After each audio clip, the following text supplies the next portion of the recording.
When I say this game is underrated, I genuinely mean it, because this game averages less than 50 players a day. This is Agorophobia, and to sum it up, it's basically Flee the Facility but better. And formerly named Flee the Facility Remastered, that former name definitely fit. Because this game makes Flee the Facility feel so much more fun and so much more polished. Take it from me, by the way, as someone who is level 50 plus on Flee the Facility itself and carries heavy nostalgia bias for that game. This game takes on those same basic mechanics, like hacking computers and having a beast against 4 to 5 players. However, what makes the game so good is just how it goes outside the box, and I mean it. Take, for example, the game modes. Yes, this game has game modes. If you've played Flee, you probably already know that there's basically no major game modes outside the main game. However, Agorophobia creates multiple. For example, one game mode is called Blackout, which makes the game so much more terrifying. It makes it so that players can't see the light of the beast and that all the lights go out, adding so much suspense and just making it a whole lot more interesting. The other mode is Body Swap, which adds suspense in a different way by keeping you on your toes, because at any moment, you can switch locations with another player. Like, just imagine hacking a computer peacefully and then being teleported into a chase. It just adds to the excitement. These game modes, however, are just some of the examples of what makes the game so good.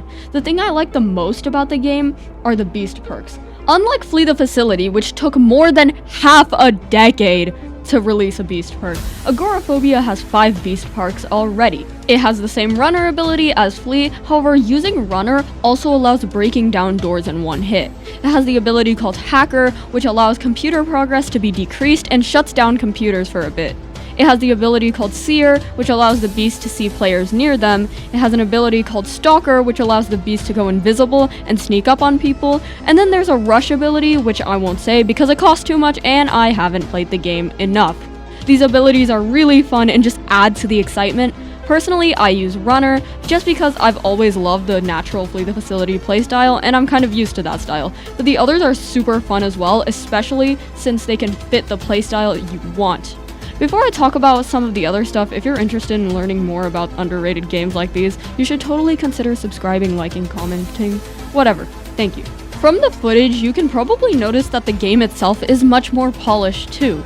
The crouching has proper animations, the hammer swing is much more dynamic, and being able to break down doors just adds so much to the atmosphere.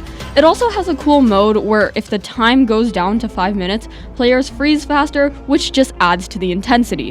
While these things are little, it gives so much appreciation for this game that is just so underrated. Now, while I have all these praises, I do have some small minor gripes with the game, and I will speak about one of them.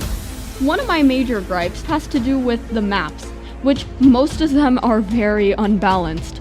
For example, the map Underground Facility is just so unfair to the beast. The map is huge, which renders one of the beast perks, Seer, useless, as players can be way too far, showing the lack of balance of the map. On the other hand, the map Facility, yes, literally just named Facility, is too small and concentrated, which makes it difficult for survivors to rescue each other in my opinion. I'd say the best map is Devastate and Shock Point, as it creates a really cool atmosphere while still being balanced. Of course, there are other issues, but these issues honestly don't significantly impact the fun of the gameplay, so I'd heavily recommend playing with your friends. Another bonus is that if you want to have a private server, it only costs 10 Robux and it supports the amazing creators of this game who aren't getting enough attention. Unfortunately, as I said, there aren't a lot of players, so if this game doesn't get enough support, then they probably won't fix these issues, which I really hope that they do get more support because I personally love this game, and I just hope that it does well because it's so underrated, and these issues do deserve some fixing. While I love Flee, there's always the constant issue about how you can never get a server, A, because the private servers are quite expensive, and B, because, you know, too many people play the game and those servers fill up quick. So yeah, Flee the Facility, it's fun, but Agorophobia just having the private servers be cheap adds a lot, and since there's not a lot of players, you can just play in a public server. But I do hope it gets more players, that's for sure. By the way, in no way is this video sponsored or helped by anyone else or asked of me to do. I just played the game for the first time and I was genuinely wowed. The game is good. I love the game. So genuinely, please try it. Go grab your friends and try it, because it's good and I love it. If you don't want to subscribe, please just grab your friends and play it. So yeah, that's Agorophobia. It's a great game with amazing polish, amazing game modes, amazing beast perks, and everything about it is just really good. So, play it. That's literally all I'm asking.